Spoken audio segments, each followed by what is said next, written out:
So what if an ancient philosophy wasn't about dogma or blind belief at all, but was actually a clear, super practical prescription for the stresses of just being human?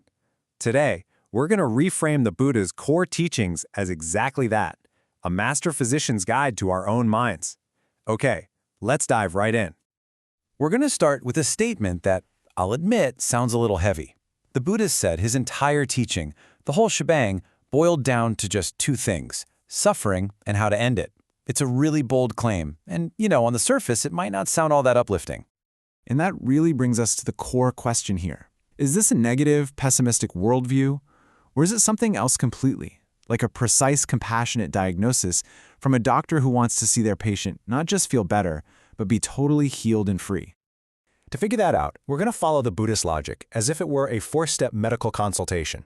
This is basically the structure of the Four Noble Truths. First up, the diagnosis of the condition. Second, we find its root cause. Third, the prognosis. Is there hope? Can it be cured? And finally, the prescription for the actual treatment. So, let's get into step one, the diagnosis. The first noble truth is usually translated as the truth of suffering. But to really get what that means, we have to understand what the word suffering is pointing to here. The original word is dukkha, and it's not just about, obvious pain, like a broken leg or a broken heart. It's much, much broader than that. Think of it as that background hum of stress, that feeling that things just aren't quite right. It's even that subtle dissatisfaction you feel when something good ends and you're just left wanting more. It's that basic, constant feeling of unsatisfactoriness in a life that's always changing. And this list just illustrates it perfectly. The Buddha broke dukkha down into these things we all experience. You've got the first four: birth, sickness, aging, and death, which are they're unavoidable physical realities, right? Then the next three are about our relationships, the pain of losing what you love, being stuck with what you dislike, and that constant grinding frustration of not getting what you want. And that last one, well, it might be the deepest of all, just the simple underlying stress of being alive. I mean, as you look at this list, which one's hitting home? I think for most of us, they all sound pretty darn familiar. Okay, so the diagnosis is in. The condition is this pervasive sense of things not being quite right. Now, a good doctor doesn't just treat symptoms, right? They go after the root cause. So let's move on to the second noble truth and see where this leads. The very first cause that's identified is craving. This is that constant thirst, that if only I had that one thing feeling. It's the relentless chasing after pleasant sights, sounds, feelings, ideas, all based on the belief that they'll finally make us happy for good. And of course, the flip side of craving is aversion. This is all about pushing away. It's our resistance to unpleasant experiences, our anger, our fear, our irritation. We burn so much mental energy trying to avoid what we don't like, which, ironically, just creates even more stress. Now this one is the deepest root of them all: ignorance. And this isn't about being unintelligent or not knowing facts. It's about a fundamental misunderstanding of reality. It's seeing things as permanent when they're always changing, and mistaking the things that lead to stress for the things that lead to happiness. It's like the mental fog that lets craving and aversion just run the whole show. Basically, it's because we don't see things clearly that we're always chasing what we think will make us happy and running from what we think will hurt us. All right, so we've got the diagnosis and the cause. And this might still feel a little bit bleak, but this next part, the third noble truth, this is where the whole thing just pivots from analysis to this profound sense of optimism. This is the doctor giving you the good news. And the news is absolutely fantastic.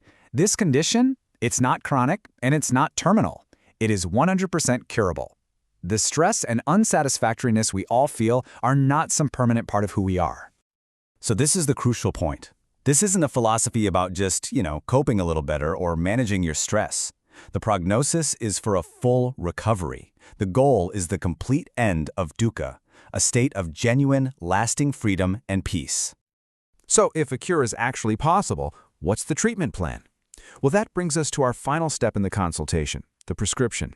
This is the fourth noble truth, the practical path to make this cure a reality in our own lives. The prescription is called the Noble Eightfold Path. You can think of it as a comprehensive, practical training program for your mind. It's a set of 8 interconnected practices that all work together to undo those root causes of suffering we just talked about. This path is this incredibly holistic guide. It covers everything from how we act, like right speech, to mental discipline, like right mindfulness, and finally to this transformative wisdom that helps us see things as they really are. It is a deep, practical guide that honestly deserves its own explainer. But the key takeaway for today is that the Buddha didn't just diagnose the problem, he gave a clear, step-by-step treatment plan.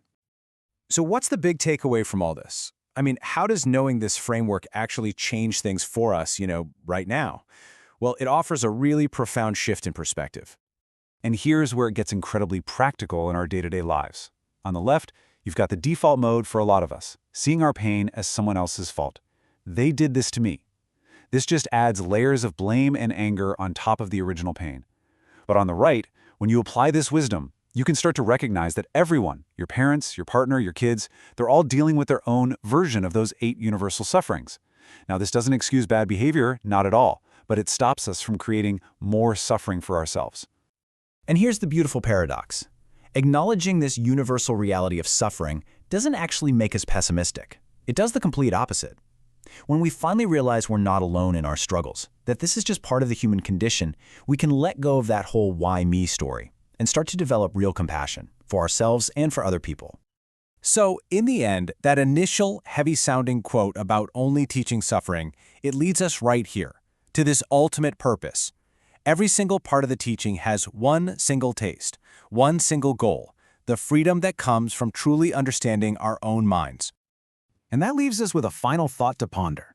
This whole framework isn't just some ancient piece of philosophy to be studied. It's a diagnostic tool we can use moment to moment. So the real question is, how can we start applying this doctor's timeless advice to the stresses and strains of our own very modern lives?